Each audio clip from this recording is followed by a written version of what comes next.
Welcome to today's event brought to you by the Learning Management Group of the ICF Mumbai Charter Chapter. Allow me to introduce you to the hosting team. My name is Tushima. I'm your host for today.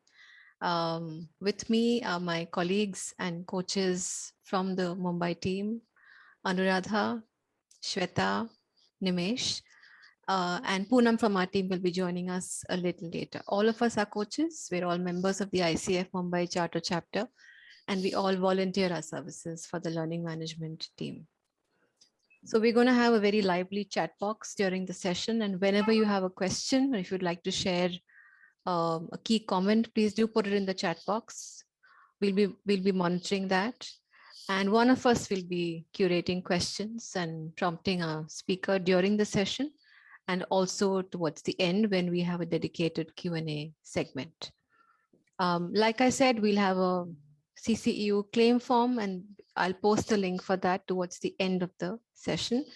When you do fill in the form, please enter your full name and correct email ID, the way you'd like it to be in the certificate.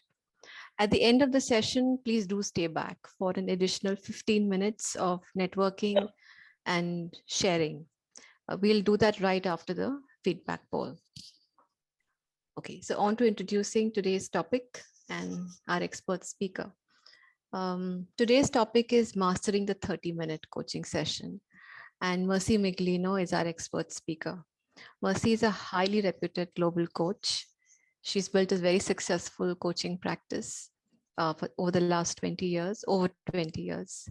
Merci is a well-known trainer for coach, and she conducts training and coaching for numerous organizations, including the International Coach Academy, CoachA, Blanchard Coaching, Laser Coaching, Clearing Beliefs, and many employee assistance programs. We do have people in our audience today who have been trained by Merci. As a master certified coach, Merci also hosts weekly mentor coaching groups, and she's also recently launched her ICF Credential Prep Course. She's been educated and is qualified as a teacher. She's worked as a journalist, paralegal, communications director, and campaign managers. Very diverse portfolio and so many experiences, working in the rough and tumble world of the New York State Legislature, serving as Director of Communications. Merci, of course, is a very well-known speaker and has written a fairly well-known book, From Doormat to Diva, Taking Center Stage in Your Life. She serves up a brilliant cocktail of humor, insight, education, and inspiration for life and business-changing impact. She's based in New York. And a couple of fun and really inspiring facts about Merci. She's lost 100 pounds and she ran a marathon at the age of 50. Yeah. So given the highly, so many different types of questions that came in during registration, Merci, we know that this topic is really important and relevant for our audience today. So on that note, without any delay, I'm turning the session over to you. Okay, thank you, Tushima. Well, welcome everybody. I, want to start right off with thanking you for this great opportunity. And I love topics where people come to them thinking, is it really possible to do this? Let me see what she has to say about it. I love that. I love that perspective because it's true. It's honest. I came to coaching. The 30-minute session was how you were assessed in your training. You were expected to hit the competencies, all 11 of them then. And yet, as a new coach, I found when I was really coaching, I couldn't get past 30 minutes was just too short a time. But what I noticed is as I, got more mentoring and more training, my sessions started to just show up as shorter without me even trying. And I wanted to put that together and share it with people because it's not a mystery. All right. It's actually, something that you can work with some tangible, tools and techniques. And that's what we're going to do today. So, definitely love questions, love challenging questions. Don't hesitate to ask. or share your experience if it's relevant to what we're talking about. So I'm going to share my screen now, and then I have a PowerPoint for two reasons. One, I'm of the age where I forget where I am, so it keeps me on track. But also it just anchors us in these 7 steps that I've boiled it down to. I think it helps us remember them, and it helps us go back if we have some other questions. So mastering the 30-minute session. The first thing I need to do is, qualify this. What I'm about to share didn't come to me in a vision. I mean, it's not something I created. It's really a culmination of all the trainings I've taken as a coach and as an individual in my own personal development. So I have to acknowledge some people that are written on this slide, including Marian Franklin, who wrote a book called The Heart of Laser Focused Coaching, which I highly recommend. And then, of course, Sherry Boone, Lion Goodman, Judith Garden. All these people have taught me so much, and that it's all in here for you. All right, well, not all of it, but a lot of it. So I just wanted to do that acknowledgement, show up as a true coach. All right, so the first thing we want to do is have you consider that longer is not always better. Don't equate the amount of time you coach as the only way to establish your value. Of course, on the one hand, you might say, well, I'm booking by, I'm scheduling by the hour. Well, you can always change that. Take a look at your results. What I found is if you have a nice awareness, it leads to action. And you're 30 minutes into an hour session, don't go backwards. We sometimes go in and pick out something the client has already said, yet they've progressed beyond that point. So longer isn't always better. I invite you to consider that, hold it lightly as we go through this, because I have found this is very true. Impact is really relative to the amount of time someone's invested in the coaching. So if the impact is strong in a shorter period of time, I think it has more of an energy to it. So I know a lot of us think this is impossible. I book by the hour. Maybe you even have some concerns about, I know for me as a new coach, I felt like, why would people pay me for this? So I have to give them a full hour. We're thinking differently now. Not only is the trend changing, I mean, there are coaching apps out there where you can touch a button and have a coach on the line in 10 seconds. We live in I need to know it right now kind of culture. So I think in keeping pace with that, you might, again, think about, do I believe longer is better? And, what has me believing that? And then just hold it up for consideration. All right. So I learned a couple of things when I was coached by a performance coach. I was doing speaking, and he gave me a couple of exercises that I found great for releasing tension and stress before a call, to let go of the significance. Oh my God, how am I going to perform? I hope this person gets results. All those kind of natural and understandable thoughts that come to play in our coaching, which we need to let go of. So one of the things he taught us was to sing out, your anxieties, if you have any, right? So if I'm preparing for a session, I might, my favorite song to belt out is an old show tune, and it's, everything's coming up roses for you and for me. Okay, puts me in a lighter mood. You cannot sing, and honestly, it uplifts people. I don't care what you're singing. So that have your own song before you get on, lighten up, relax, let go of the outcome, coach in the moment and be, for me, the merciest mercy I can be as a coach, but for you, it's whatever you really need to step into.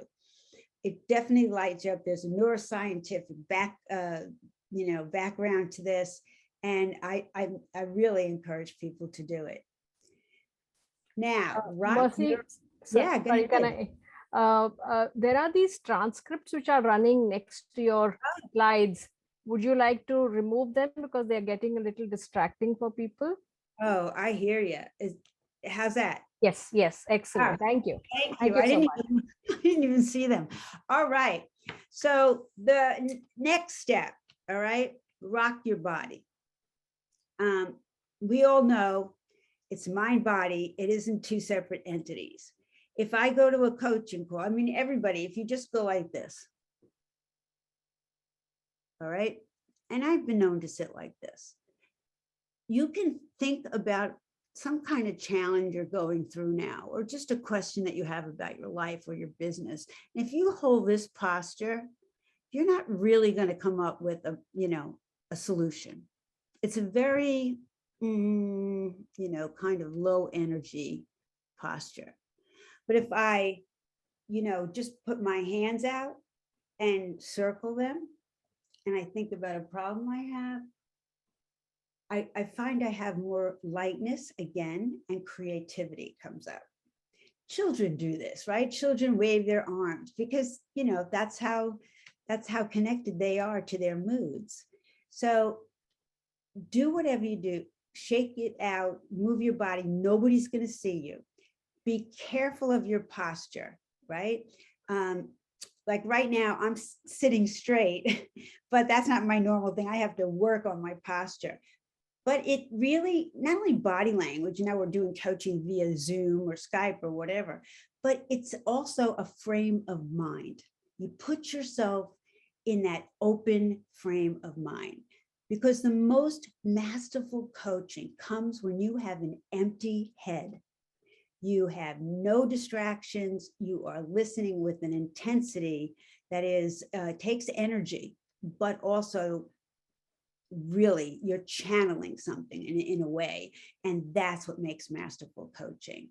So whatever you need to do to get there, I also use an awareness exercise that I'd love to share with you right now. Now, I developed this with a physician, and the interesting part about it is it's probably something reminiscent of some kind of relaxation or meditation that you've done, or visualization. But it's designed to reprogram your brain, to new neural pathways. And it's called the awareness exercise because if you do it, 30 days in a row, even, it's like 7 minutes. So I'm going to, share it with you today. And I can get a link to Shima and them if you are interested in it.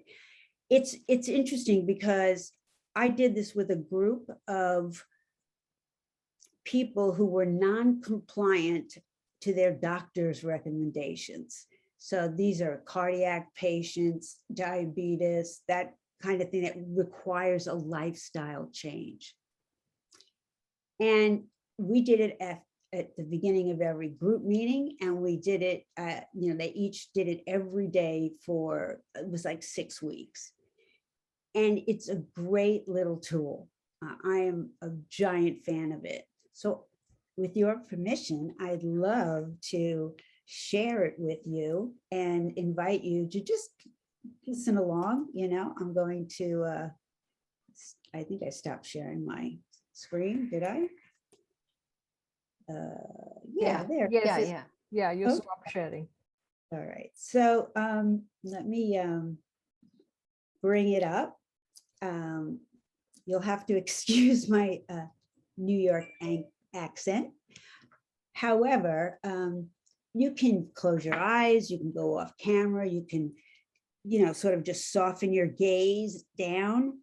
And remember, the exercise is really how you react to it, right? Is it difficult? Is it challenging? Was it a relief?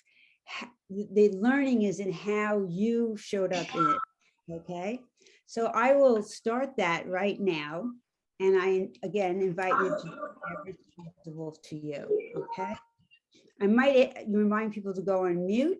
I heard just a little congestion there. And I will begin.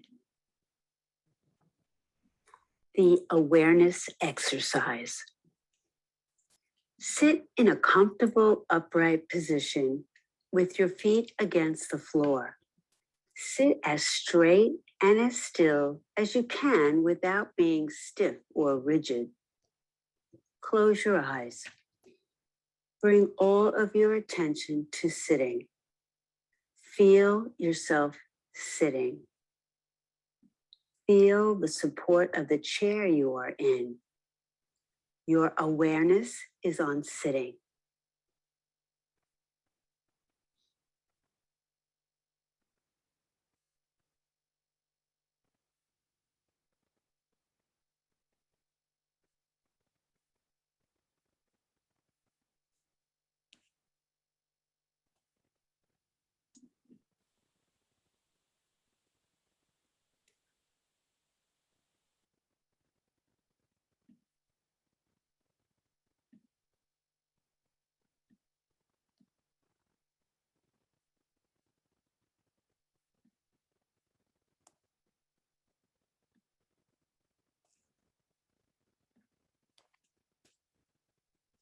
Now bring your attention downward to your feet. Notice your feet. Notice the position of your feet. Feel them resting on the floor. Notice your feet.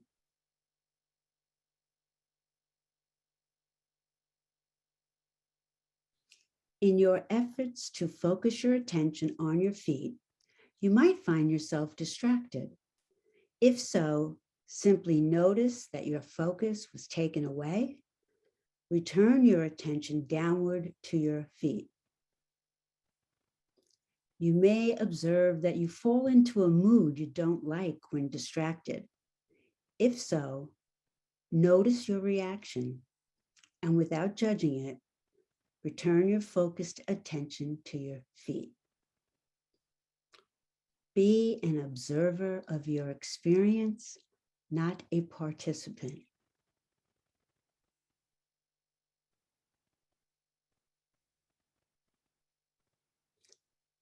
Now bring your attention from your feet upward to your hands.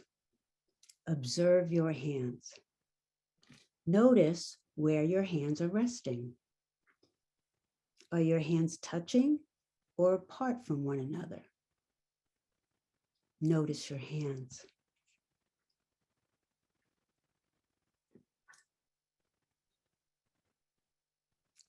Notice the temperature of your hands. Do they feel warm, cold, or comfortable? Once again, you might find yourself distracted. Notice your distraction and without judgment, return your focused attention to your hands. Notice all there is to notice about your hands.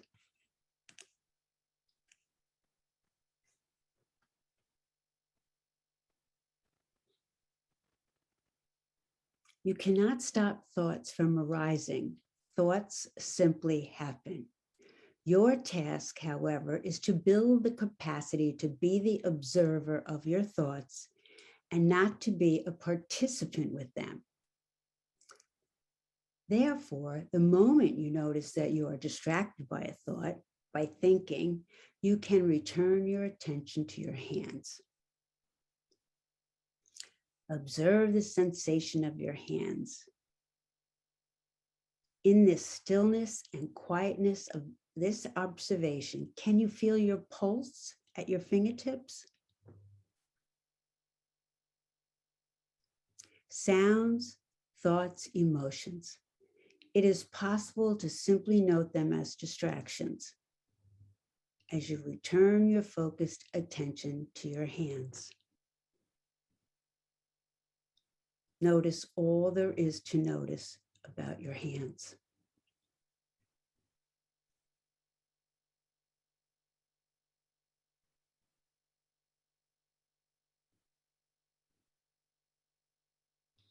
Now bring your attention upward.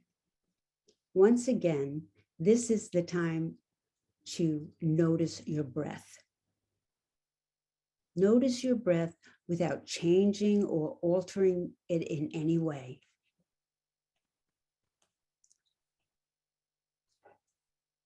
Observe your own pace, any rhythm of breathing.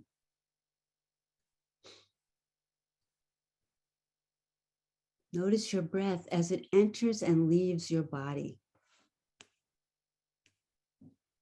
Can you feel the coolness of the air at your nostrils as you breathe in? And the warmth of it as you breathe out? You may find it helpful to say here silently to yourself as you breathe in, now, and as you breathe out, here. Here and now, this breath, this moment, watching each breath as it begins and completes, and as you take another.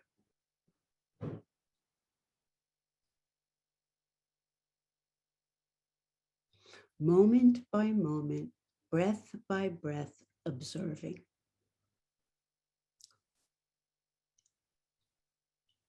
If you're lost in distractions, return to your breath.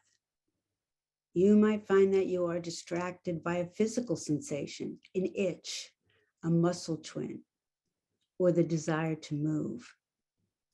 You can be the observer of any of these distractions, and without any judgment, return to your breath. Sounds, thoughts, feelings, physical sensations. None of them have the power to keep you from the observation of your breath.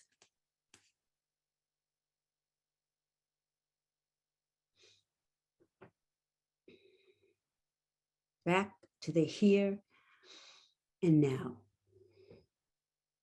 This breath, this moment. Your focus is on your breath.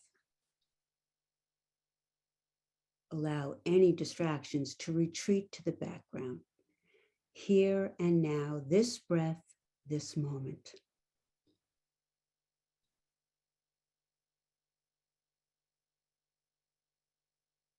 Bring yourself back to a place of non-judgment, of observation, and not participate with any distractions. Observe it, note it, and then return to your breath. Allow the distraction retreat to the background. You cannot stop distractions from arising, yet you can choose what you will focus on. Focus on your breath. Each breath as it begins and as it completes, here and now, this breath, this moment. The focus is on breathing.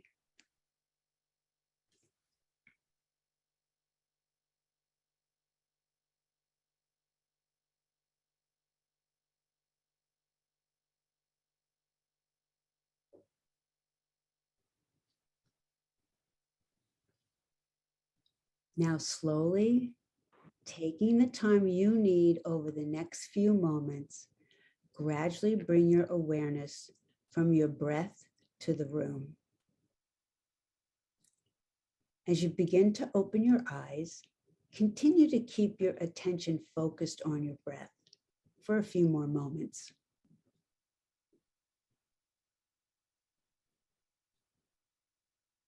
Slowly begin to shift your attention from your breath to your surroundings.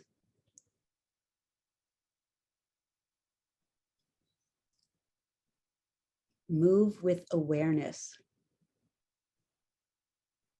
As you bring your attention back to your surroundings, notice the state and sensations of your body.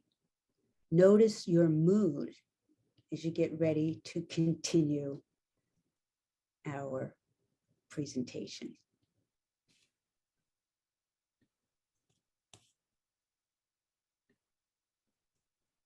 Okay. Let me get back to my screen.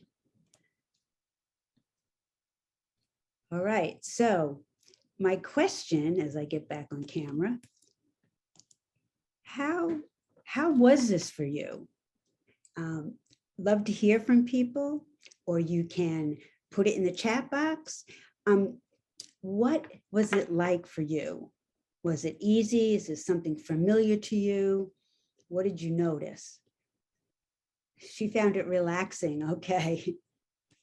Slowing down, centering exercise. Absolutely. Focus. Okay. Familiar, grounding.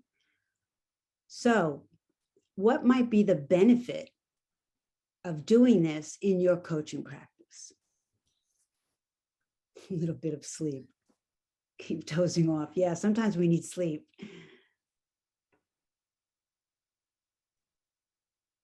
Yeah, enabling presence, coaching presence, this sort of mystical, invisible thing. It means being so present, right? And being able to very easily let go of distractions, the desire to fix something, to solve a problem, to share your, experience of a problem. Yeah. So I do this because it starts with listening. Listening not to figure out the question, listening to receive another person. And it's like I tend, because of the way our brains are configured, we tend to listen to the story or the situation. And as coaches, we develop the muscle to let go of that. It will happen. It will come in your head. But yeah, it's very similar to positive intelligence. So yeah, that's why I share this with you, because one of the most important things in delivering a 30-minute session happens in the first few minutes of a session. When you're listening with this question in your head, what idea, thought, or belief is making this a problem for this person? Because we know as coaches, it's mindset. The pandemic, you can't do very much about it. However, we are the master of our perspectives. So when someone comes and, talks about their understandable experience with this, world event, we're all feeling it. It's easy to, not just to empathize, that's good, but to get caught up in the same assumptions that your client is having so that you lose objectivity a little. By being able to really listen to who the person is, right? What's missing for them? Or what is the faulty strategy that they're trying to accomplish? Okay, I'm going to go back to the slides. Let's see. All right. I want to share my screen, don't I? Here we go. Get rid of that.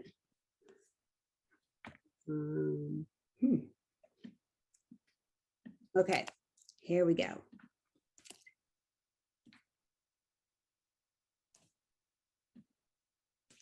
Okay, so with this listening exercise, in the, this awareness exercise, building the capacity to be present, all right? Because to listen in the way that is beneficial to your client makes your coaching all that much more impactful. The client always alludes to the problem or perspective or belief within the first few things they say. All right. Listen for these. Don't worry about getting all the details of the story right. Focus on how the client is feeling about the situation, right? Stuck, confused, unclear, anxious. And if someone wants to bring something like a little coaching nugget, we can demonstrate how you listen, even when they just give you a topic. So you can share maybe very generically what you would bring to coaching, or something for us to play with, or maybe something came to you as a coach through your client that you can share, and again, in a generic way, so that we aren't compromising confidentiality. And we can practice. What are we listening for? What did we hear? What would be our first question? So who has something? Just a little coaching nugget, a little ditty.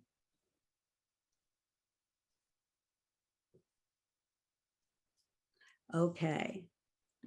So we hear, people do not include me in decisions. That was a recent coaching topic. All right. So as a coach, where would you go with that? I come to you, I'm the client, I say, at work, people are just not including me in their decisions. And it's really upsetting to me. And you can, what I generally recommend, reflect back what you heard, not every single detail, and then ask a question. In 30-minute session, reflection, I heard the client, I want them to know I'm here, right? Make them see, that they're seen, heard, and understood. But ask a question right away. And the question isn't, am I right? Right? And the question isn't an agreement question. It's too soon.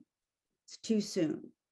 The more you unpack, right, you can get to the agreement within 7 or 10 minutes, and you have a whole lot more information about the mindset of this client. So one of the things that makes the session go quicker, actually, is to listen more, explore more, right? Before you get to, so what do you need from the coaching today? Or how can the coaching support you today? So when you think about someone who's feeling left out of decisions, what might be the belief that they have? How are they looking at this? How are they grounding this assessment? Right? This is just one way to view what's happening for this person. Right? And what's that like for you to be left out of decisions? Right? And you can use feeling too. Sometimes I do a lot of executive coaching, and I kind of learn to phrase things without saying feelings. But, so how is it for you when you're left out? Well, it feels awful. It's not fair. Okay. So it's awful and it's not fair. What else might be going on here? So when you're exploring, you stay away from the story. What has you feeling left out? That's a good question too. It might give you some more of the situation, which might unpack more the perspective that the person's having. But that's where you want to go in the first few minutes of the call. Okay. Any questions around that? Love to hear a voice. Okay, may I go? Yes, I can't see everyone for some reason. Go ahead. So my question is that, when you do this centering exercise with the client, is it the first thing that you do after you say your greetings? Or do you hear their story of whatever's going on in their mind, and then you request them, okay, let's center ourselves, and then we get into the issue? This is interesting, and a great question. because I don't do the awareness exercise with my clients. It's for me. It's for my coaching presence, to clear my head and be present so that I can listen to what's not being said. I can listen for, what is making this a problem? Feeling left out. What happens for someone when they're feeling left out, right? You really get, and the person with this example, you could say, well, at work, I'm kind of really unhappy. I feel like I'm being, treated unfairly. And I say to them, well, what has you feeling that way? Well, I feel left out. Feeling left out, by the way, is a pretty common theme in coaching. It shows up, a lot. But the awareness exercise is for you, the coach. And if you want to do something centering with your client, in MCC level coaching, you can't put out that as an agenda item because you're setting the agenda, even though that may not be your intention. You would ask, so what would help you be fully present here today? Because they might say, oh no, I'm fine. But to launch into something without someone's permission is setting the agenda, even though your intention is to, bring some value to the coaching.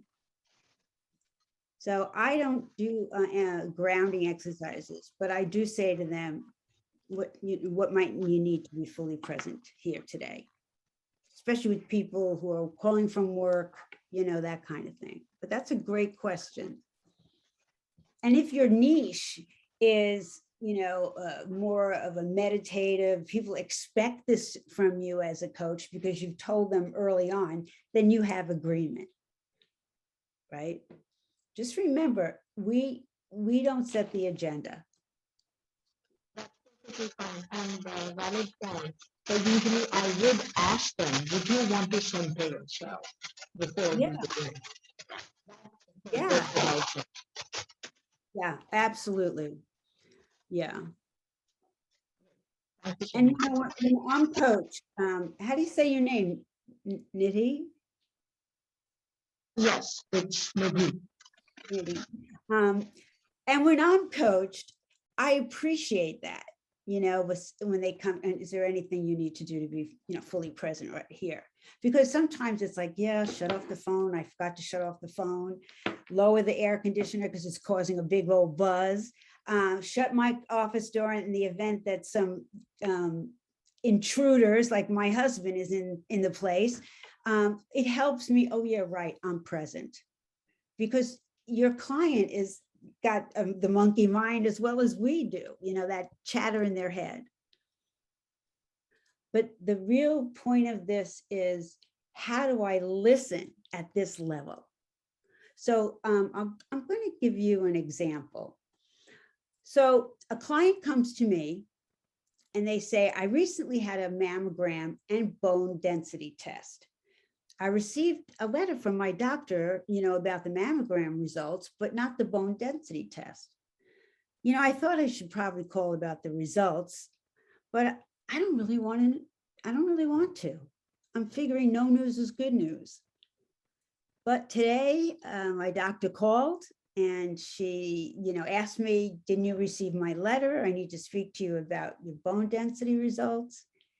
And I said, well, I did, but, this didn't seem important.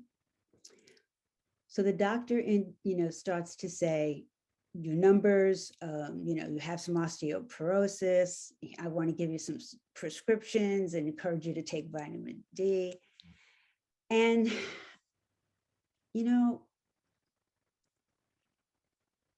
I shut down and I didn't ask her any questions. I was thinking, I don't want to take this medication.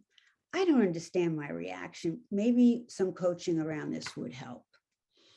So when you hear that and you're listening to what is making this a problem for this person.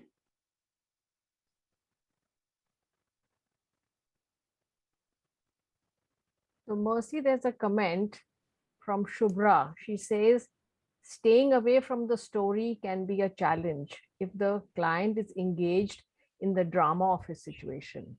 Yeah, absolutely. Good point. Because the drama of this situation, here's the story. There was a test, a bone density test. Results from the doctor. There's some osteoporosis. Here's some medication. That's the story.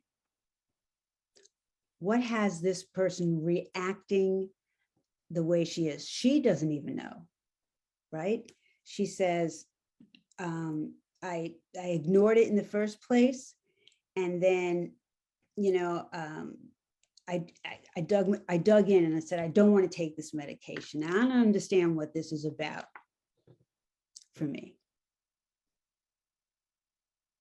You're getting comments like fear, denial. Mm-hmm. What is she afraid of? What might be the fear?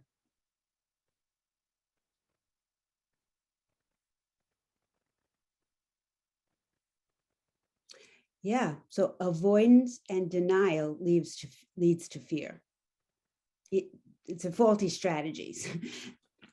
What is it? Ignorance is bliss only sometimes.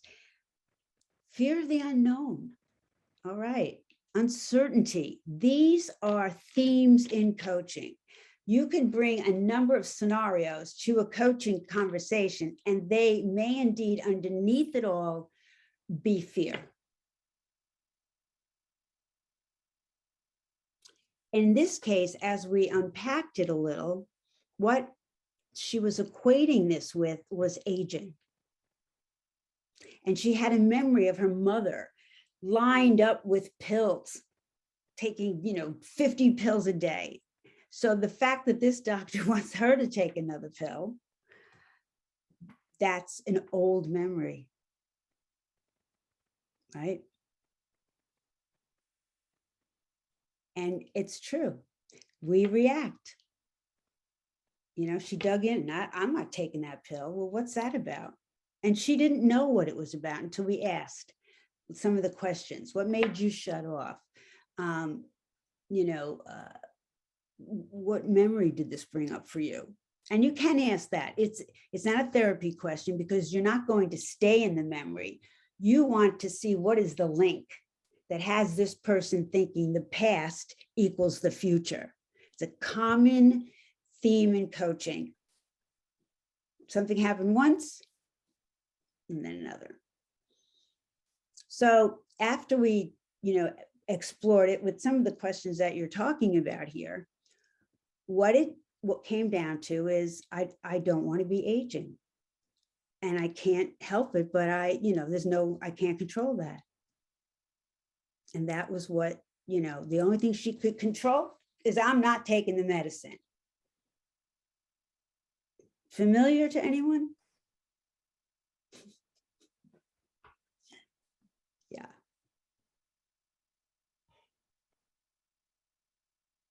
Yeah. Acceptance. And that may be the action here. But first, there has to be, we have to know more about how they're thinking. And if I listen to just the story, right, I might ask more like, what were your numbers? That's not relevant. That's not who the person is. As Marsha Reynolds says, she's an MCC, coach the person, not the problem. And when you do that, you get to the heart of the matter more quickly. And you are being a little more direct, not directive. You're not, telling the client where to go or opinions or leading them. When I have a theme that comes up for me, this is about, fear. I don't right away check it out. It may not be the right time. I may be wrong. But I hold it very lightly. This sounds like this. Let's keep that in mind as I go forward. Let me be curious. Let me be curious as the coach. And you can be empathetic. Maybe you've gone through such a health challenge as well. You don't need to say that in a coaching conversation. You have to be that. It's a way of being. Empathy is a way of being. And you don't always have to use words. In fact, sometimes it just, not just slows down the coaching, and that's not what I really mean. It's just, we don't have to rely on that all the time. If you're truly present and you're truly empathic, it's a way of being. It's just a way of being. Okay. Any other questions, comments before I get to the next thing? So practice listening with, and we'll do a demo here in a few minutes after I get to the next two concepts, and then we'll demonstrate them, see what we can learn from a real life demonstration. So anything else coming up? Yeah, some really good comments there. All righty. So I'm taking that as you want to get back to the slides, to the next step. And here we go. All right. All right. Let's get rid of that and go forward. Okay. So one of the, I think, most challenging aspects of coaching, which is underutilized, is direct communication. You know, maybe we fear we're leading. If I share my observation, maybe it's a judgment. What if I'm wrong? What if the client's upset? We need to let go of those things. All right. And here's a way to do it. When do I share a direct observation? Well, very simply, you notice a contradiction. The client is, talking, and seems to be a contradiction. Or an unrealistic expectation. And you would simply say, it seems like, I'm noticing, whatever you're becoming aware of. And the thing is, you want to soften the delivery, not the message. So I had a VP of a big tech company, and this is, how he comes to the call.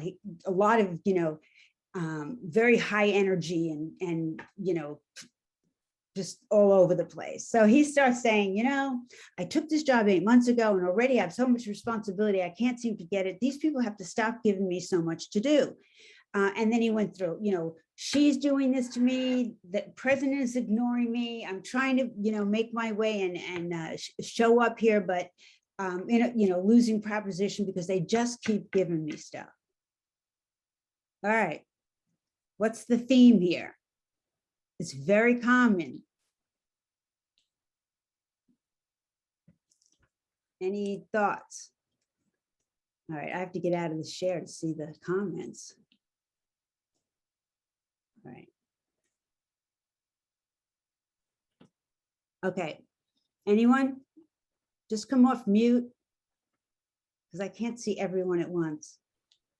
All right, so yeah, victim mindset, absolutely, right? And blaming. And blaming, blaming is a victim mindset, right? They're very closely aligned. Why always me, right? And guilt is interesting. I wonder, guilt. Guilt is a should, right? So, which is interesting that you say that, because I didn't say it, but a lot of what he was saying right out of the gates was how he hasn't been home with his children. Right, I'm okay, others are not. So the overall theme is victim, just to simplify it. So there's a lot of first questions here, but if you want to really get to the heart of the matter, this is what I said to him. So I reflected. So it seems like you're new to a job, you're trying to show up and be influential in what you're doing, but you just keep getting more work. And there's an expectation here that others should know better or shouldn't do this. All right. So he gives me some more, yeah, that's right, blah, blah, blah. So then I said, and I didn't do the agreement yet, okay? Because this is not about getting him to a new strategy around dealing with the work yet, because his mindset hasn't changed. It would be a temporary fix, if anything. So here's what I said. So, it sounds like someone who's giving away their control, sort of like a victim. What do you think? Yeah, there was a little bit of silence, and this guy talks a lot. That's strong, but what did I do? I softened the delivery, but I got right to the heart of the matter. It sounds like someone, take the word you out of it. It sounds like someone who. Then what you're observing, someone who's giving them their, power away, or their power of choice away. Sort of like a victim. And that's a very strong word. It's a provocative word. But in coaching, being provocative and challenging of a client's perspective, not them, their perspective, is masterful MCC level coaching. Now, you want to know what happened, right? So he was quiet for a few seconds, really. And he just went on and on for a while, and we pulled it apart, got into a little bit of strategy, because once I said that, he didn't say, oh, that's brilliant. He said, well, I think I have to speak up. I have to talk to someone. Okay. So he probably thought of that before this, but now he's got the motivation, because he doesn't want to feel like a victim, and he is feeling like one. So what happens, I don't know, we were like 10 minutes before the end of the session, and he said something like, yeah, I'm not going to be a victim. I was like, okay, he heard that somehow, even though he didn't acknowledge it right away. Another way we do this is metaphor. I think people have their favorite metaphors in coaching. So if you have yours, by all means, put it in the chat or let us know. One I heard years and years ago from Cheryl Richardson, who was probably the first well-known coach back in the day when I started. But she was coaching someone who was sort of like stubborn, trying to get something to change. In this case, it was someone to change. She had done this, this, and this, and the person wasn't going to change. The person wasn't going to change. And I know what went through my head was, why you can't change another person unless they want to, right? So what has you, applying this strategy? However, that's a little too directive.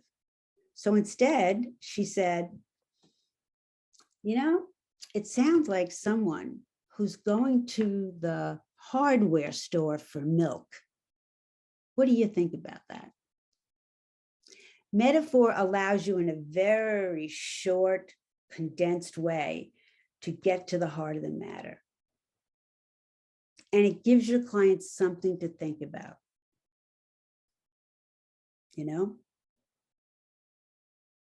Like someone wants to get their business up.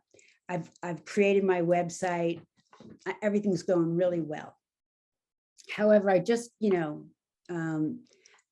want it to be perfect. And and they're talking about how they don't want to launch until it's perfect. So I might say, okay, reflect back what I heard. So it sounds like someone who's got their foot on the gas and their foot on the break at the same time? What do you notice? I always ask, what do you notice? What do you think? What comes up for you? Because it takes the judgment out of it a little bit. And again, gives the agenda back to my client. And someone asked about permission. I don't any longer ask permission unless it's a rather new client. Because if you have established the agreement, then it's permission. So in MCC level coaching, they don't expect that. Yes, in PCC, and we're taught that. I was taught that as a coach, and I still do it in certain circumstances, but it shouldn't have to be. And you know what? You have to, why am I asking that? Is it because I'm tentative about what I'm going to say? Right? Or am I doing it on behalf of my clients so that they can receive it better?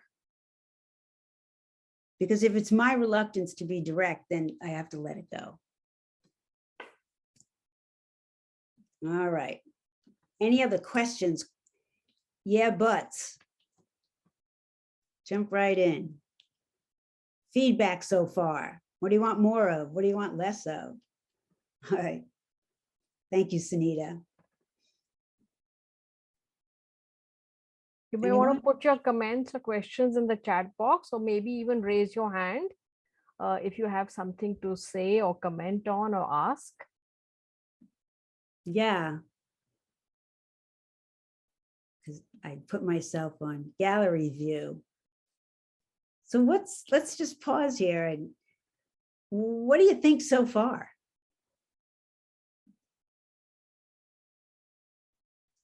Are you connecting the dots as to why this might shorten a session? Okay, so when a direct observation upsets the client, every reaction your client has tells you something about their perspective, doesn't it? So if someone's resistant or they're, upset, I would just say, what has you upset?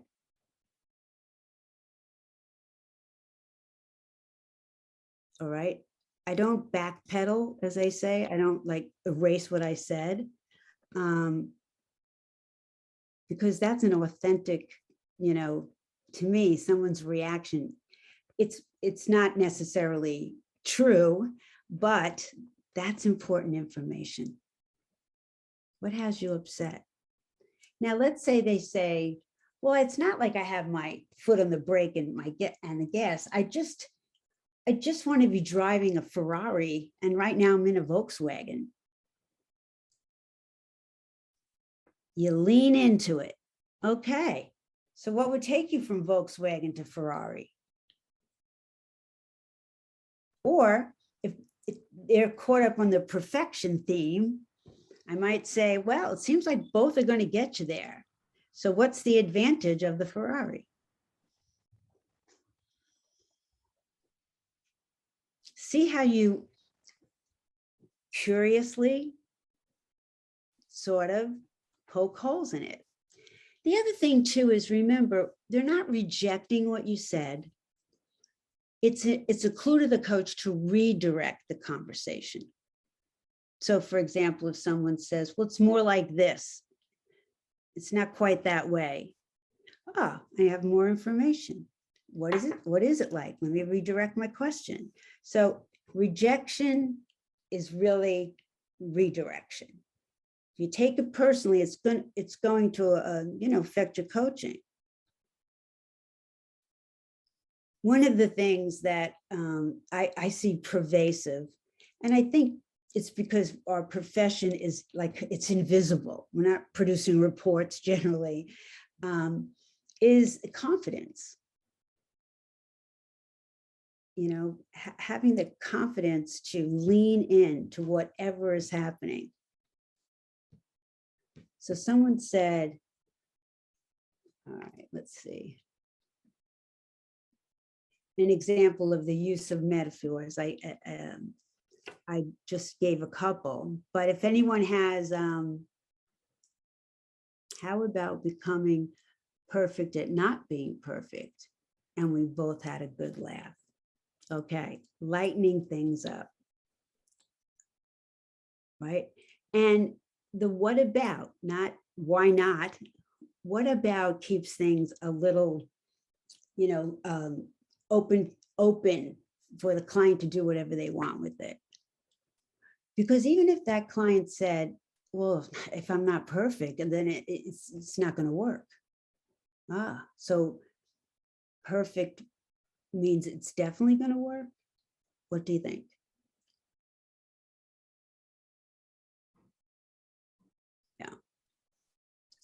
Merci, there were a couple of questions that also came in the chat box. Do you want to take them now, or do you want to save them for the end? I can read them out for you. All right, I see a few here. How about getting confidence to use metaphors? All right, then I go back to step 1 and step 2. Lighten up, sing it out loud, jump around. You're a coach, you're trained. You will always be improving. For coaching, there's no there. When I get there, I have my MCCs and I'm still learning, right? There is no there. So I think in our way of learning, we have this academic structure that says, I will arrive at some certificate or diploma. You are in a business that not only requests, but demands that you always are investigating what you don't know that you don't know. And it's not always a great place to be, frankly. There are days I wish I was the FedEx man scanning packages and jumping in a truck. And just minding my own business, not, dealing with the hard questions. So there was a question that came in earlier, Mercy. How do you know when it's time to move on to the next question? Okay, so the framework is this. Reflect what your client said, make it brief. So in the example of the client who had a reaction about the doctor's news, I would say, very succinctly. So it seems like you've had some news from a doctor regarding your health that you're not, you're feeling some, resistance to. What's that resistance about? That's all right. Then she says, well, I don't know. I just, don't want to be taking all this medicine. My mother took all this medicine and I just think, I don't know. I know I have to take it, but I don't want to. Okay. So what might it cost you not to take the medicine? You see how you can shift someone in like 3 questions? Because you didn't do a lot of reflection. You asked the first question right away. Now, yes, clients are going to go in circles. I know there were some questions earlier that people submitted. Like, what do you do when the client just keeps talking? All right. Okay, 2 things. If they're unpacking a story, but each time they're doing it, you learn more about their perspective, then that's good. All right.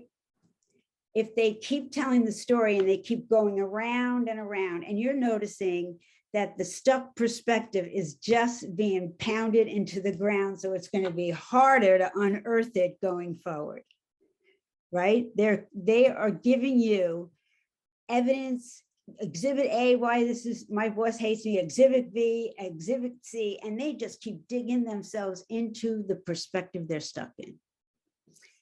If that is happening, you have a couple of choices. You can share what you're observing.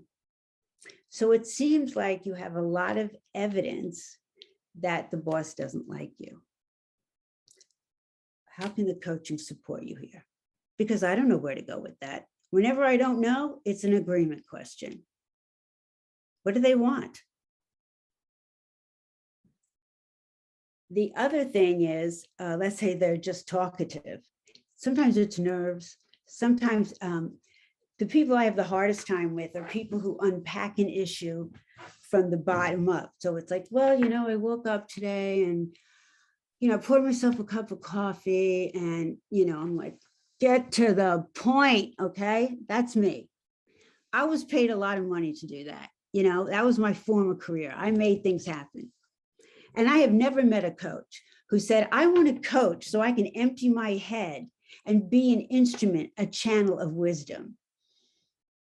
No, most coaches come to coaching because they're really good at fixing things. They're good at strategy. They're good at problem solving, right? So we have to kind of hold that in check until you get to the end of a session where you're designing actions. That's when we can brainstorm. And what if you did this? And, that kind of strength that we have. So here's a little trick.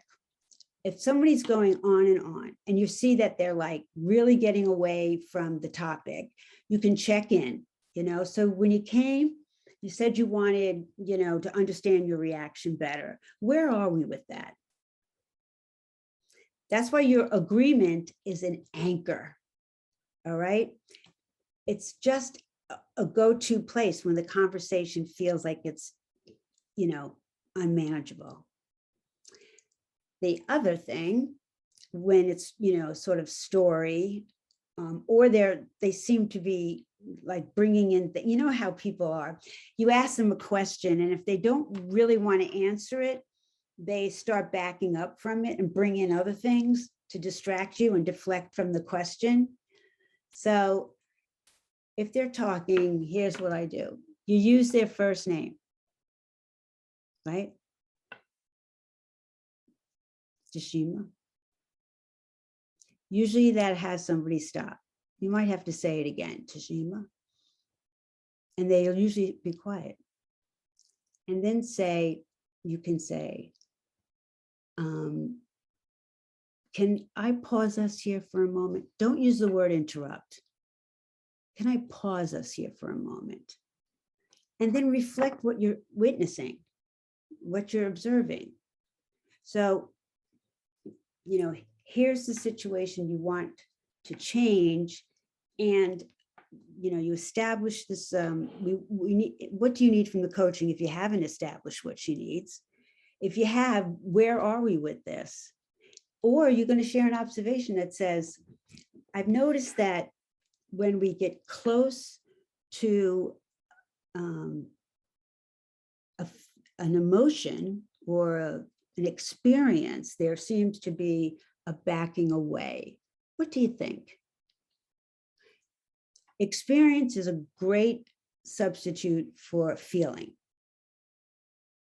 because thinker, analyzers, left brainers, dominant, and everybody has both. They tend to resonate with what experience, or what are you experiencing here? Playing dodgeball. Great metaphor. Sounds like we're playing dodgeball here. So Mercy, there was a question earlier which said, given the short period of the conversation, if you're going to make it effective in 30 minutes, when is the right time to arrive at the agreement? All right.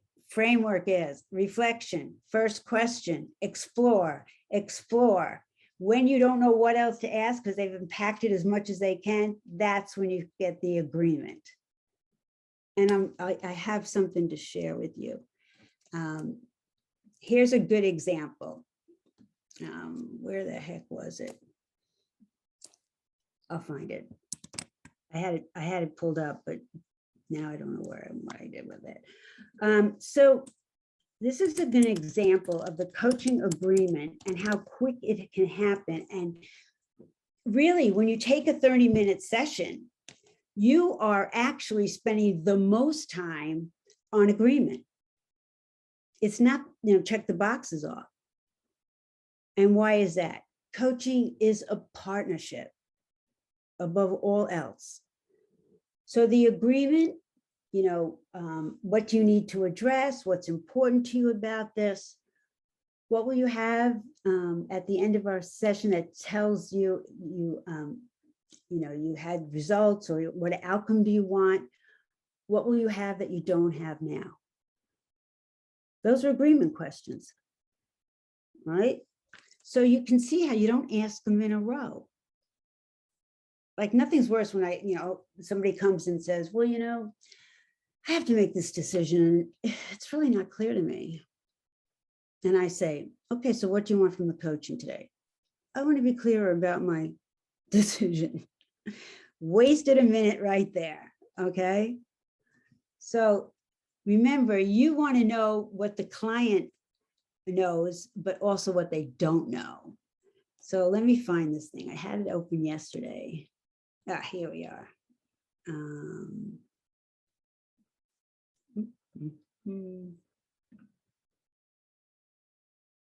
All right, I think this is it.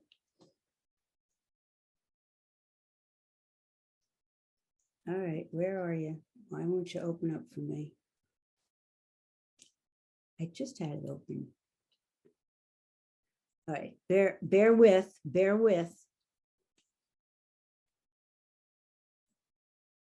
All right.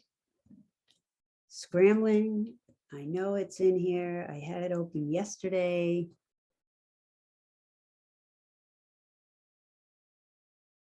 Okay.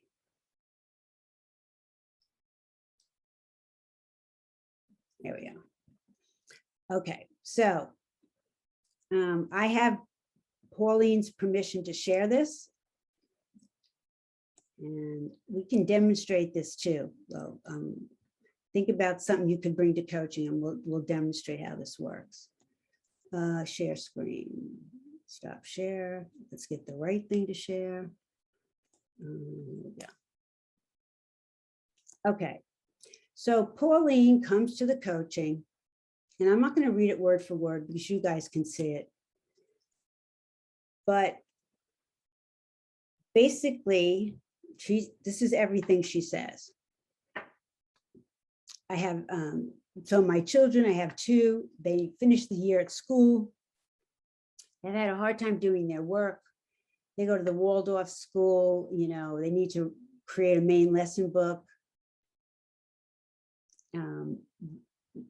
They actually making the main lesson book is a fight for them every time. I'm worried that this is going to go into the summer. It happened last year with my eldest where I ended up basically teaching an entire unit over the summer. And I really don't want that for them. I'm not sure how to approach them to get them to be more excited about getting it done. All right, that's what your client comes to you with. Most of this is story. What, when you think about it, I'm going to make it a little bit bigger. Here we go. Oh, maybe that wasn't too big. Here we go. Okay. So basically, your children have a project and it's a fight every time. That's how you sum up all of that. It doesn't matter it's a Waldorf school. It doesn't matter it happened last year. Your children have a project of this book that must get completed and it's a fight every time. So I pick out the experience for this client. It's a struggle, it's a fight. And you don't want to go into the summer having to teach the whole lesson. And then you said, how do I get them excited? Well, where I went was an agreement question, right? So what's important to you about getting them excited? So if I made the mistake of talking about the story too much, I might get Pauline just telling me how awful it was for her last summer. But she came, with what she wanted, but I'm not going to take that and think it's the agreement yet. It's too soon. So I ask her, so what's important to you? Well, it would make it a lot easier for me. It would change the dynamic of us butting heads. It would be more of a partnership. So the butting of heads that you mentioned, what do you notice about that and its effectiveness? So what some people call saboteurs, I don't I don't like that word. I think it's too negative and frankly, a little too, I don't know, it seems like a very masculine term, but I like the idea of faulty strategies because we are very creative and resourceful people. And when we've developed a strategy, it may not work for us any longer, but it did at one time. And the art of is letting go of it. So what did she notice about that? So she tells us it's not effective at all. And then, she goes on a little bit about the meltdown and then, okay, so it's not effective. So what is it like for you as a mom to experience this? Because at this point, I'm checking out something I sense. This is about wanting to be a good mother. It's and have a nice summer, of course, but it can also go deeper than that. It might be about her mothering, which is a kind of tough subject for some people. So she says, it's sad, it's frustrating. Now we're in the emotions. People change in an emotional state, in a feeling state. Very rarely does someone analytically decide they have to do something. It's got to have some emotion, some passion to it, some mojo.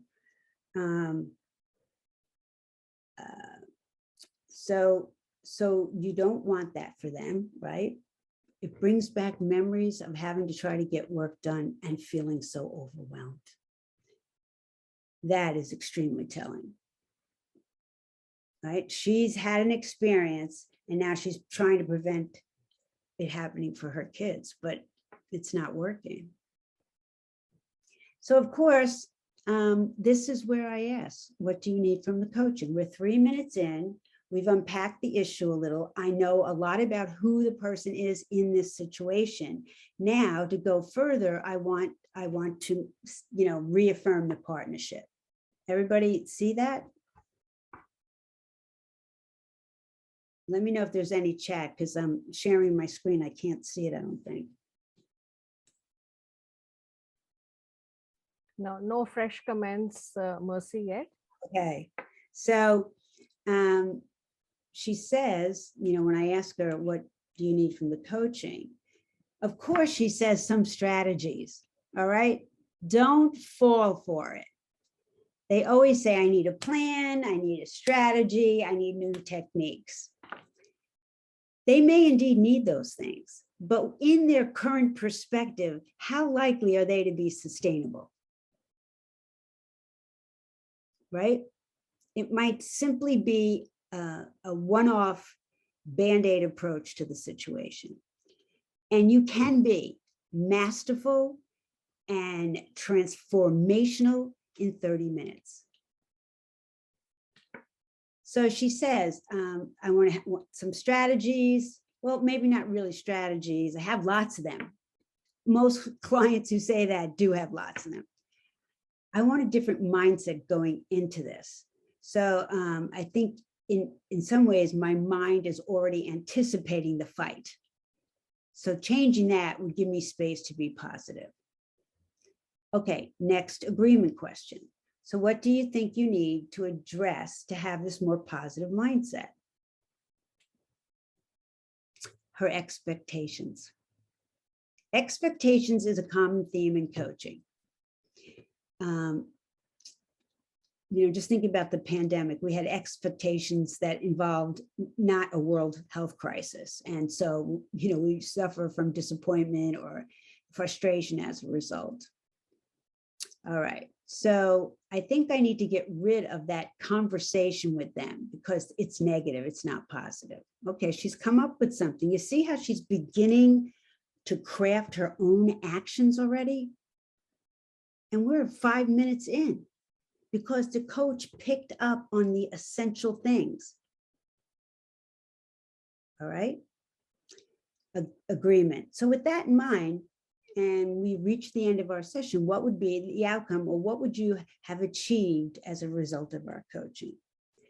And she says, I have some different wording for the way I want to. I want to inspire them. You know, I think that using more positive and getting rid of that, what's going to happen over the summer. All right. She will have rid herself of that.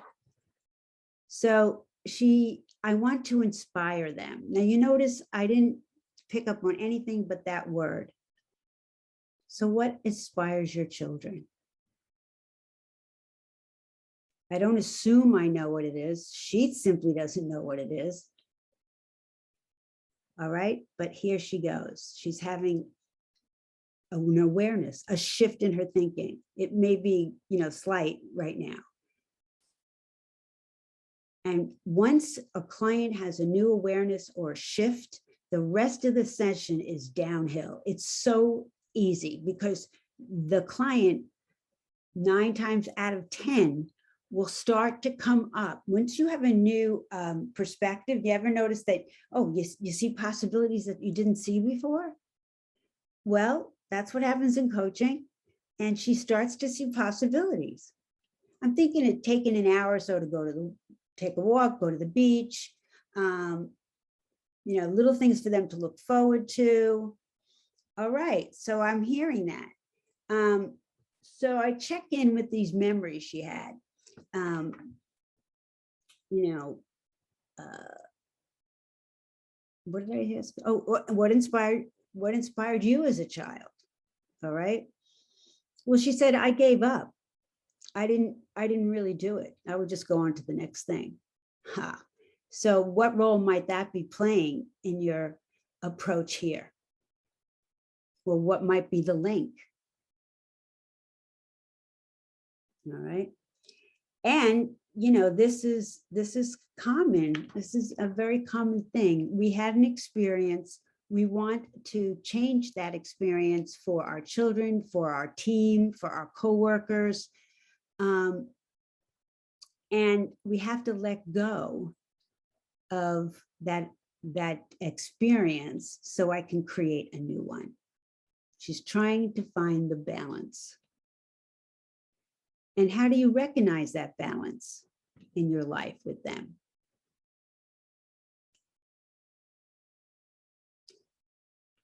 They aren't so stressed. And what would it be like for you to experience the balance? It's still hard for me because I'm not used to it. But there's a part of me that's really happy that they're in that space. So from here, you heard a shift, right? You can check in. So I'm noticing there's a slight change in how you're thinking about this. What do you notice? Okay, and maybe you need to say, well, it seems like there's a little bit of a new awareness here. What comes to mind as next steps with that new awareness in mind? Making sense? Sure, I guess a lot of introspection here. There's a question from Rajiv. He says that you said earlier something like, what do you need to get them excited? Isn't that a leading question? I didn't understand the context of that question at that time. Okay. And asking you to explain it. Okay, good question. So basically, she said, I really want them to get excited.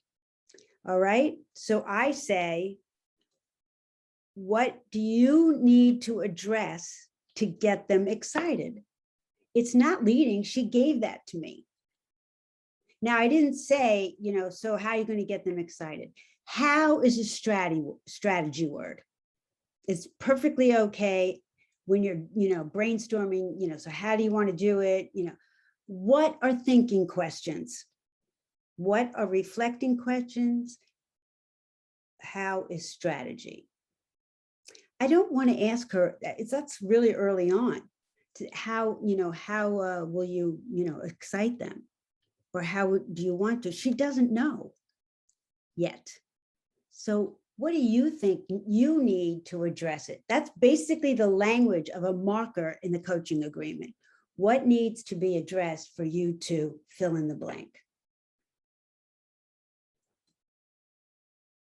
It's not leading because she told you it. You know, if you just, felt like, okay, I know what she needs. She just needs to back off, lighten up. And I put that in a question, then it's leading.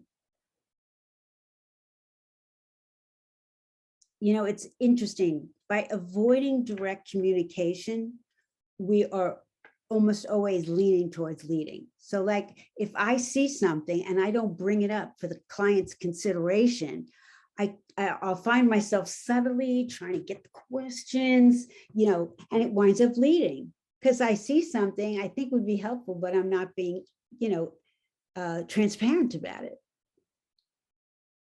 So you're better off saying, well, a thought's coming up for me.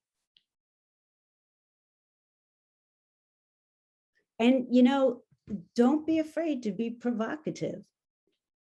I mean, you're not their friend. You're not trying to be liked. You're partnering with someone for the betterment of their situation and for their own, peace and joy. Let's see, new message.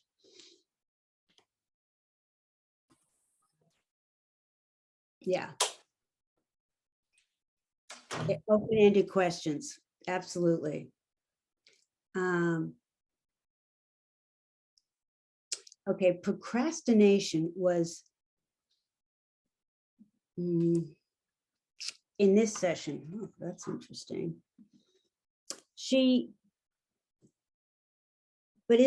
Okay, so let's say she did use that. But what if I ask, so what has you putting this off? I suspect I'll get more of the same. She's kind of told us that it's a fight, it's struggle. And I don't want to have a repeat of last year. So be careful with your questions in a way, because we have our favorites. They're just not one size fits all. Yeah. To be direct without being judgmental. Again, way of being. Way of being. So it's very hard in our culture, our worldwide culture at this point, where everything comes down to right and wrong, good or bad. So it's hard not to be judgmental. I've lived in the US for the last 4 years. It's hard not to be judgmental, let me tell you. Some interesting realizations or insights here. Nikhil says the challenge is to be directly communicative without being judgmental. And Yes.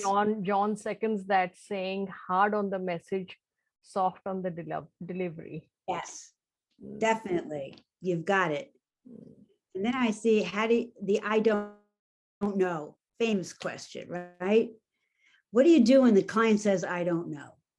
Well, first, don't panic, okay? It's not up to you to remedy the situation. It is what it is, and it will happen. So again, move into coaching presence. You can do a couple of things. Here's one I'm not a fan of, although I used it when I first started coaching. Well, if you did know, what would you say? I don't know, maybe it's just me, strong-willed. I would be like, that's a stupid question. But I've learned to get away from it a little bit because I think it's more about me than the client. So there's a couple of ways to go.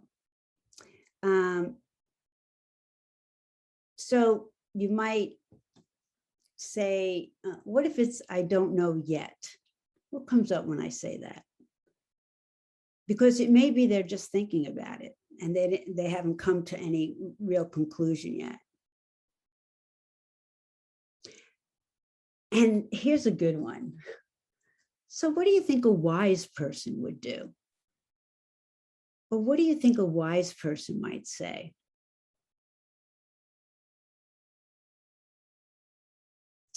Thank you, Krishna. All right, no problem. Thank you for coming. And yes, Vivek, I think it is, leave some silence because it may indeed be, I don't know yet. if you're not comfortable with silence, then you'll hesitate to do that and you'll fill it in with something. But the rule of thumb, when someone says, I don't know, it's 6 seconds. And that's a pretty long time. So don't speak until they speak. It's sort of like that staring contest, who's going to break first? Make it be your client. Okay. All right. So I do want to just quickly just go through anything else on the slides. So I deliver what I promised, and then we'll open it full on to questions and comments. Is that good? How are we on time? We about we 7:34, so we have about 26 minutes. And I think people are also waiting for a demo because that's what we had also promised. So that's what I think we should do. Okay. Yes. All right. So I don't know what happened to my PowerPoint. Okay. I think we can sum it up after a demo. So I need someone to coach. And we can do this in a round robin way, which means someone brings something to coaching, just a little something. It doesn't have to be something like, my mother doesn't understand me. That might be a little too much for this session, but something that is on your mind, you're curious how you could be coached around it. Who has something? So invitation to anyone be the client, and then we have multiple coaches. Is that what you're saying, Mercy? Yes. Okay, multiple approaches to coaching. So who wants to raise their hand to bring in some issue that we could tackle in the next 15-20 minutes? Who's the brave heart? Please raise your hand.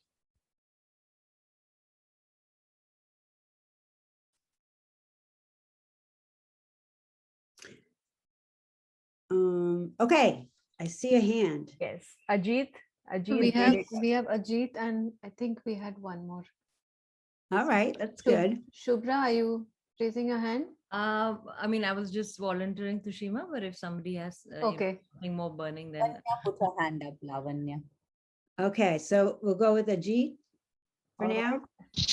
Yes, thank you. Thank you, Could Mercy. you get yourself on camera as well? Sure, I don't mind. Sure. Okay, thank you. Thank you for volunteering. So what's going to happen? I'm going to ask Ajit, what is he, Ajit? Yes, Ajit. What he's going to bring to the coaching today. And your job, everyone else in this call, you are thinking, what would you reflect back? And what would be your first question? Okay. All right. So, Jeet, what have you brought to our coaching today? So I have, this is currently an appraisal time for me in my team. And I have a person in my team who is performing not so up to the expectations on the goals that we had set. But I'm finding it really challenging to give a negative feedback to this person because he's been with the company for a really long time, and he's been a very good performer for last several years. But for some reason in this current role, he's not performed very well. And I'm finding it really difficult to give a negative feedback to this person. Okay. So I'm just going to give people a minute.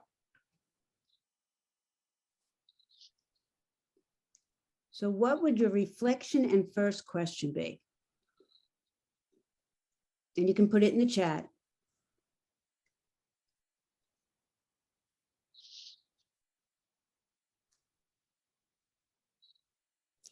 And if there's I'll just keep going. You hang on to your thoughts. I'll just keep going with Ajit. I think that'd be better. So I heard that you have this person on your team who's not performing up to expectations. And while they were you know, a good performer in the past, you know, that's changed and you're finding it difficult to give negative feedback. So what makes giving negative feedback a challenge for you?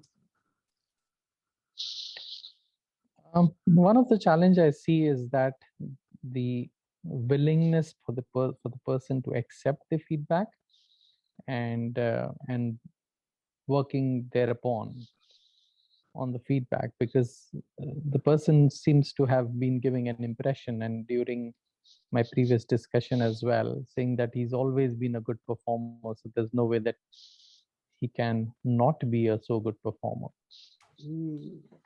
Okay, so it's curious to me, what has changed?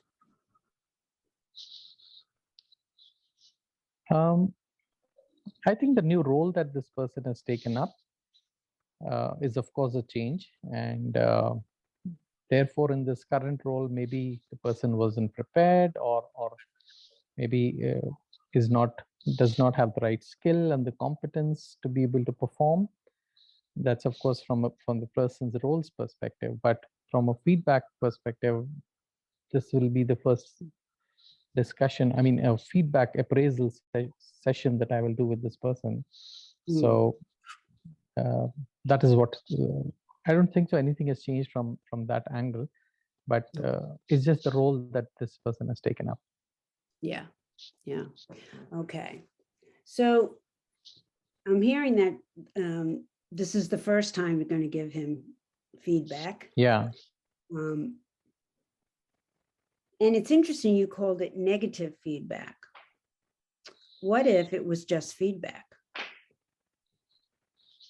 Yeah, so that's a very good point you made, Merci. Thank you. Maybe it's in my mind that I'm calling it a negative. It's just the feedback has to be a feedback, right? And that's the scope of improvement, scope for the person to do better. Okay. What does it mean? Are you suggesting me that I should not think for myself that I'm going to give a negative feedback, but just pure feedback? What happens for you when I put that forward? Negative Yeah, it feedback. actually made me think that it's all in my mind that I'm thinking about as a negative feedback, but for the person is I mean, maybe the person may receive it as a negative feedback, and that's in my mind, right? But what if the person took it up as just a pure feedback and look at it from an improvement perspective? Maybe it's my fear that I'm saying that you know it is a negative feedback, because in my mind I've made it stays that it is a negative feedback. Okay, so what I'm hearing there is like sort of taking a posture of neutral feedback versus negative positive. And this, you know, I'm curious, again, I'm wondering where coaching skills could play a role here. Yeah. You mean if I was to instead of giving the feedback to the person, would look at it as a coaching session? What comes up when you think of it like that? It would be more constructive for sure, and give that opportunity for the person to work on areas which probably have fallen short, and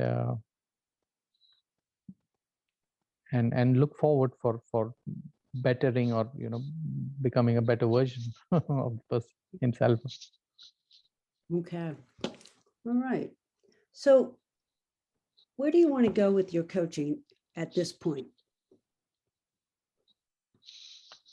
I think that was a very interesting point, question that you asked me about negative.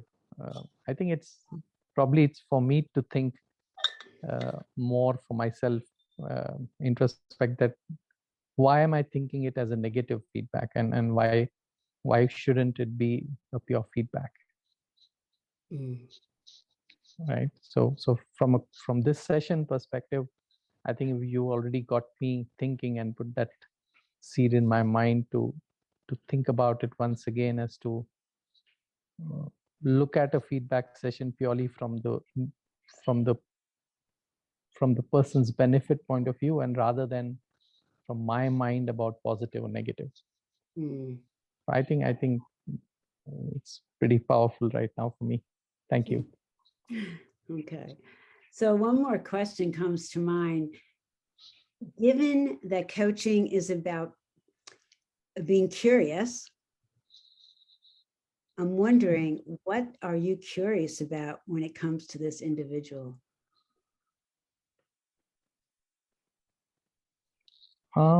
Curious about is really how would the person receive that feedback which I'm going to give this person?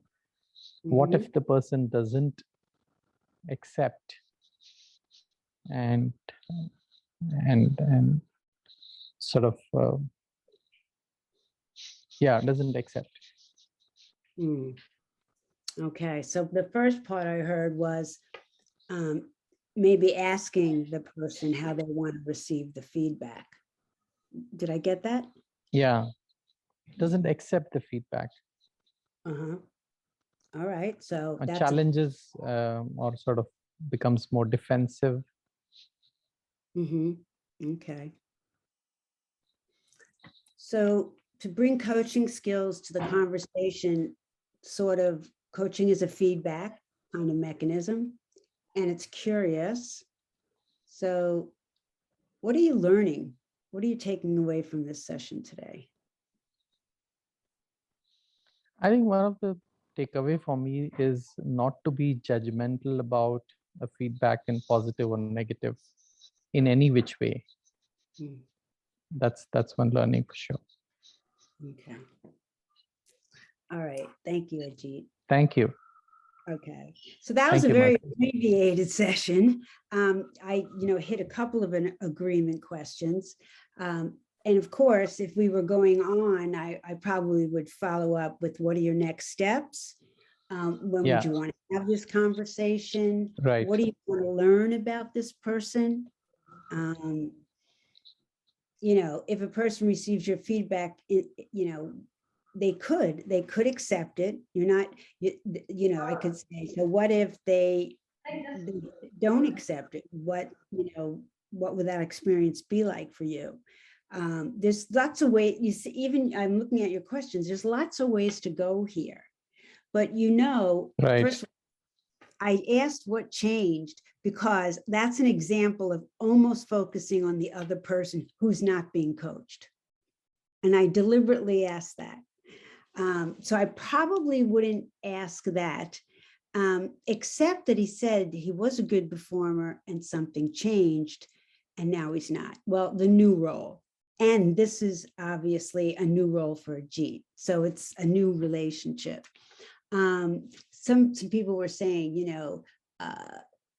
what would change for you if you were able to give feedback? What is making you feel that feedback will be taken as negative? Yeah, good question. See, which of your successes or which of your beliefs are holding you back? He didn't talk about success. These are just two broad questions and they're framed well. I would say, so what would it, if I wanted to get to that belief, so what would you need to believe in order to deliver this feedback? See how it's very much linked to what he brought forward. What makes you believe that he will receive the feedback negatively? Okay, acceptance of your feedback, this person says, seems important to you. What is that about? I like that question too. It's the importance question, right? Like, so what's important to you about giving this feedback? more than, yeah. So what's important to you about giving this feedback? And yes, people are saying there may be an acceptance here. Like sometimes an action is acceptance, meaning this is as good as it gets with this person. But I'm, I don't want to go there yet because I didn't explore enough. But it is a good question, sometimes you do have to ask, what if this is good as it gets? But this is too new a situation to bring that forward as far as I'm concerned. I do coach a lot of executives and they're constantly up against things they can't change. And, acceptance isn't defeat. We all know it's not, I give up. It is what it is. Now what? That's what acceptance is. It opens it up for more possibilities. Let's see what else. What about giving this feedback is difficult for you? Excellent.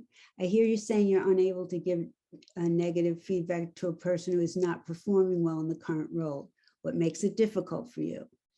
And listening, because he said, I hear you are unable to give negative feedback. I think he was more apprehensive. Those little words can have a big impact. What makes it challenging? What makes it difficult? Good. What do you think will happen? How do you feel about it?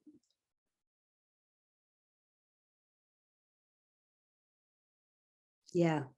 So we picked up on the key words, very much so, right? Difficult, challenging, and negative. And I mean, this is an example of the coach having information about, how to best deliver feedback. And the first thing to do is think of it as neutral. And then coaching skills can help. That's all in my head. But I didn't just say, Ajit, here's what you need to do. Instead, I let go of the opinion and said, I wonder if this is going to resonate at all with him. So I put it as an offering, right? So what if the feedback was just feedback and you took the negative out of it? What do you think? I don't know what he would say to that. But this is how what you know informs your questions and not your client. Yeah. I think all right. Excellent feedback, Mercy. So there have been people saying that they're curious to know what's more on your slides, I guess. Yeah, I'm with you there. Let's find out. I'm with you. I'm wondering what's left on your slides. Yeah, because we are running close to time now. Yes. Okay. Let's see. What did I do with the slides? I was whipping around with my, okay, just give me a minute. All right. So while I'm looking for this, you can find me on LinkedIn. I do run monthly mentor groups, and this is exactly how we do it. We teach a little, supervise a little, and mentor a little. So let me get this up and running. And while Mercy is putting up her slides back, any other questions, comments, queries, please feel free to put them in the chat box. If she has time, she'll address them now, or we can always send them to her and she can be, we can kind of request her to answer them if required. So please feel free to put in your challenges, questions in the chat box. Okay. All right, let me get rid of this, share my screen. All right, thank you guys for your patience. All right, here we go. So let's start from this slide, move it up a little. Let's see, a slideshow, play from current slide. The Holy Coaching Agreement. I hold this as sacrosanct, let me get rid of these. It's interesting, when I first started coaching, the coaching agreement wasn't emphasized by the ICF. They talked more in terms of the contract, what is the overall engagement involved, at the business end of it. And eventually they came up with this other agreement. It was called contracting. The bottom line is I went from, I don't need a stinking agreement, to it's my life preserver, because it makes sure there's a structure to your coaching that keeps you in partnership, keeps you coaching rather than directing, consulting, training, or whatever. Explore their responses. The first thing a client says is not often the agenda, it's the topic. The agenda is what do you want from the coaching today? And you really have to unpack that a little bit. And if it changes, if they say they want one thing, but you notice there's an aha and they want something else, then you have to recontract. You have to say, well, we started here. Sounds like we're more in this direction. What do you think? Okay, that's ICF parameters. And you can still do that in 30 minutes. Okay. Jason tells you he just got a new job after a few months of trying, and he's excited about it. He also says he's putting a lot of pressure on himself to keep up with those who have worked for the company for several years and fears that he will not succeed if others think he's failing. So in the chat, I invite you to, what's the contradiction here? What's the discrepancy? I'll give you a minute to do that. I'm not going to come out of the slides though, but I am interested in getting your response. Right? I don't even know that much about this client, but I know that there's a discrepancy here, and one I want to check out. So people are talking about excited yet fearful, excitement and fear, excitement and failure, imposter syndrome. He's excited and still he has fear of failing, afraid of failing, pressure and excitement. Yeah, okay. So the contradiction is, what has him comparing himself to people who have been with the company for years? It doesn't add up. And that would be my first question. He's putting a lot of pressure on himself to keep up with those who have worked for the company for years. This is a new job. So curiosity, what has you comparing yourself to people who have done this a lot longer than you? Because the idea that's blocking is that he should be able to keep up with these people. All right. And I would reflect back, like some people, absolutely like, oh, it sounds like you've got a new job. You're really excited about it. But you're putting some pressure on yourself to keep up. So what has you trying to keep up with people who have done this a lot longer than you? All right. That's a common one. People are actually putting two things together, and you're, as a coach, are noticing it's a contradiction. All right. So this is what your ears are. What is the thought, idea, limiting belief, blocking the client? You're not going to bring that to the client quite yet, unless you have a question about it. But there are common coaching themes or mindsets. And one of them comes from CBT, cognitive behavioral therapy, called common mental mistakes. If you Google that, you will see perspectives that often get people stuck. All or nothing thinking, always or never thinking, expectations, taking things personally, believing that a should is a fact when it's not. There's so many of them, and they show up over and over and over in coaching. So if you get more familiar with them, when you're listening to that first few minutes, you are already thinking in terms of what it possibly could be, not diagnosing, but possibly. Let me listen, in that way. And then designing action becomes organic. All right. There's a shift. There's a little bit of a new awareness. And now they usually will say something, well, I guess I can do this, or, I hadn't thought of that. That's an indication that you've opened up and there's new awareness. I like to check in, on the agreement here, so, with that in mind, if they say, well, I hadn't thought about this, I guess I could do A, B, and C. I would say, with that in mind, where are we with what you wanted to accomplish today? All right. And it moves quite smoothly. It was their idea. You're not pulling teeth, as they say. You're not trying to get them to do it. They are ready. They are ready to make a change. Like we witnessed with Ajit. All right. So that's the rest of my magical slides. I'll stop sharing. All right. So any questions? I know we probably don't have time for another demo.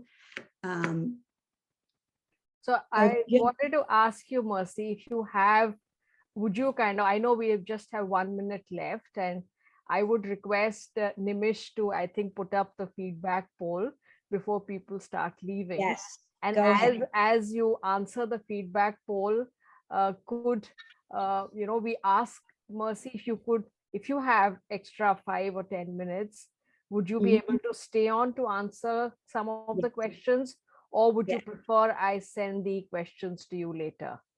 I can stay on for 5 or 10 more minutes. Okay, excellent. And you can send me questions later. People, can reach me, in my email is easy. I'm on WhatsApp. Maybe I'll put, my WhatsApp number on there, US. I'm using that more and more these days. It's great, especially if someone has one quick question or something. And I do want to extend an invitation to folks to let me know if you want to try out one of my mentor groups. I always invite someone to come and, complimentary for one session. You'll learn something, you'll take it away. You'll bring your own wisdom to the group. So that's also something. All right. So you're going to do your poll, right? Yeah. As you're all answering the poll, I think I'll have Tushima also put in the CCU claim form link, because then people who are looking for the CCUs can fill that up. And please make sure that you fill it up within the next 24 hours so that we capture your details and we're able to process your CCUs. We apologize if people who fill it after 24 hours are not going to get their CCUs. So make sure that you either do it right away or within at least the next 24 hours, please fill it up, because otherwise it becomes difficult to incorporate that.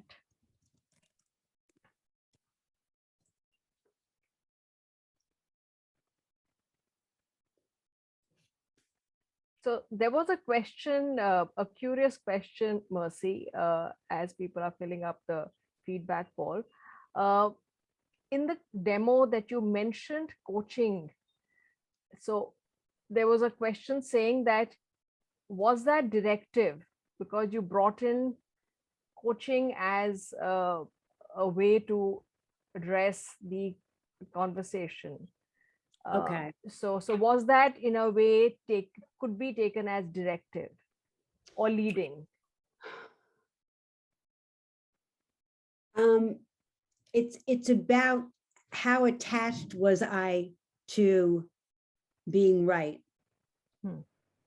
So what if Ajit said, well, I just don't see the link here. Let it go. Okay. However, you build a database about your clients, right? You start to understand, they're a marathon runner, or they have 6 children, or they're about to get married, or, if you know this, you can bring that forward. So I'm curious, what role might coaching play here? So while we don't often, this is that fine line. This is where that art of coaching comes in. So I did more of this when I recorded my sessions for MCC. I wasn't doing as much of it. and the sessions were, you know, a little bit more stilted and performed. And that's one thing that has to fall away. So again, first, what is the coach's intention? How do I craft it? Do I say, what do you think? Or how does that land on you? Like, you know, so what if questions are reframed questions, right? We reframed feedback for Ajit by saying, well, what if it's just feedback? Now, you know, when I first learned to coach, what if questions were not that plentiful? But seriously, what if questions are reframes? What if somebody even said, what if he received it?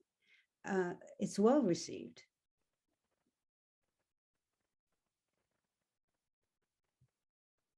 So I think, again, it comes from your posture. You know, am I looking to get them to go in the direction I want them to go? Or am I sharing a thought, an intuition? This is where intuition comes in. It's not just unconscious knowledge, which is what intuition is, but it's your conscious knowledge, right? So, you know, if let's say I quoted someone famous, I could say to Ajit, you know, so-and-so once said, feedback is just feedback. It's neutral. What do you think? That's perfectly okay. A quote, a common saying. And you introduced coaching and you let it for the client to accept it. And if the client accepted it, you take it. If they reject it, you also are okay. Yeah, right. I'd have to let go of it. If they didn't see the link, I'm not going to go any further. Fair enough. What else? What are the other questions?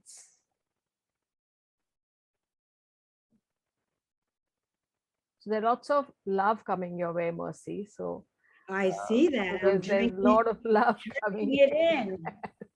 I love it. I mean, let me say, you know, I've been coaching long enough, and I'm of the age where you start to think, what are you going to leave behind? You know, what's your legacy? And maybe because I come out of a political environment, maybe, you know, where legacy was talked about a lot. And just recently I thought about this, like, okay, how do I want to spend these, my sunset years, as they say? And what would give it meaning? What would keep me going? Because my daughter, she's moved. I don't get to see her all the time. I have no grandbabies. Don't tell her I said that.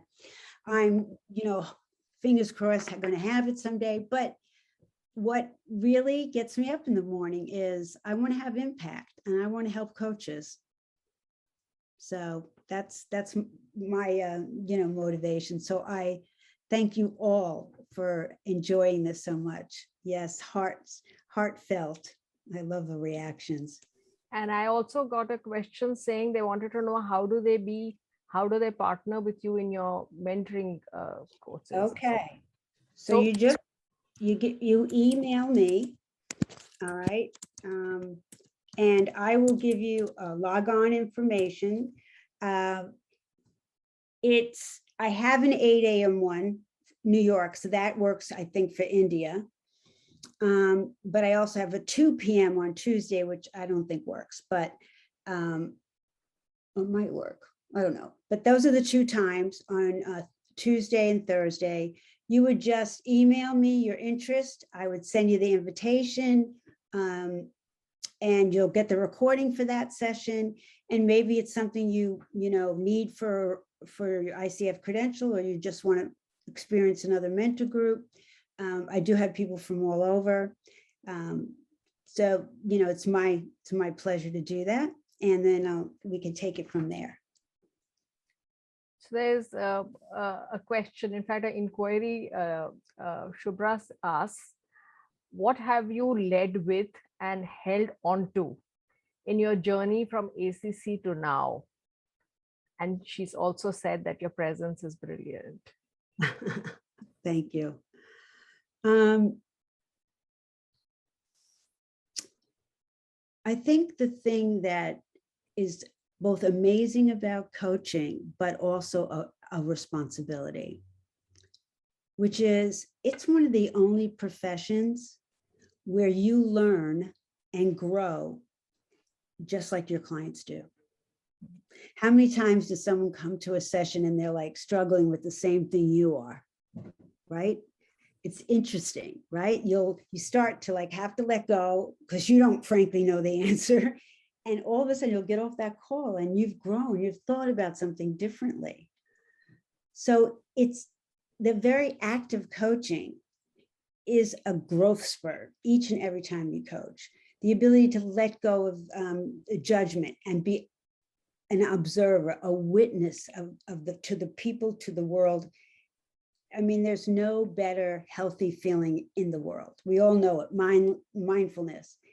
And so I haven't let go of that. And the thing that I learned in the journey was the more open my channel, right? I never thought of it as like you're in receivership. You're really in receiving, even when you're curious. And that takes practice. It, certainly isn't my nature. But, if you're working too hard, it's not coaching. Yeah. So there was this very interesting question from Nandita. She says, Mercy, once while coaching a client, after I got the gist of the story, I tried to move forward. Whereas the client wanted to stay there and continue.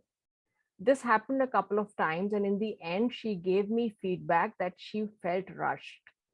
How does one create this balance? Yeah. Well, first, let me say that a 30-minute session isn't the only way to go. Right? Sometimes if something is very raw to someone, it just happened, and there's kind of a high energy to it, like, sometimes they have to express it so that they can get to a place of somewhat calm. When that's the case, what I do, and again, if they keep digging in on their same perspective, then I really have to ask at some point, what's it costing you to, want people to change that aren't changing? What is costing you? There's research that says we human beings move away from pain more than we move toward pleasure. And if you think of any major decision you made to change something, there was a level of discomfort or disharmony in your life. So as coaches, we can't be afraid to poke the pain. And the other thing too is, I learned this in another course somewhere, but if they're very, it's very raw, very emotional, they're angry, whatever, maybe it just happened, that happens sometimes, or it's really hit a nerve. As they're talking, I shower them with appreciation. I literally listen, and I have an image of just showering appreciative light on them. And you know what? You do that, and all of us, you just really keep doing that. You might jot down something, but next thing you know, the level comes down. Do it in your, try it the next time your child or your mother or somebody is highly, excited, or, some discomfort, frustration, listen and just shower them with appreciation. And you will watch it. When I first did this, was with some workshop, and we had to go to a hospital waiting room. Wouldn't do that today, or a church or someplace where there were people, and to, sort of set your sights on somebody they wouldn't know, and just shower them with appreciation, and to pay attention to what happens for you and what is happening with their body language. And it was pretty remarkable, because whether you believe in healing energy or whatever, we are electric. We have energy, and we can share it with others. Yeah. I think people have appreciated a lot of these tips and practical things that you've mentioned. Before we let you go, Merci, is there any other nugget that you would like to share with us, which you think would be helpful for coaches who are experienced as well as aspiring coaches like us? Not off the top of my head. I think, I've pretty much said most of what I usually say. I do want to appreciate the questions and the input. Clearly, this is a good and open, wise group, perched to learn, which is all what we're about. So thank you. And thanks to your ICF learning team that put this together. Wonderful job. So it's over to you, Toshima, to kind of thank and do the honors. I think I'd speak for everyone, Merci, when I think this was a really enthralling session. And I think the clearest piece of evidence was how all the participants, the audience, came alive. I mean, the chat box was literally on fire with the questions and the comments. People were thinking, they were posing their own questions. It was really a masterclass session. Thank you so much for sharing and being so generous with your expertise. Thanks. And thank you. Thank you for the opportunity. Okay, well, I'm going to sign off. And again, if I can be of any support to you guys, you just let me know. All right. Take care. Namaste. Thank you so much. Thank you so much, Merci. Means a lot.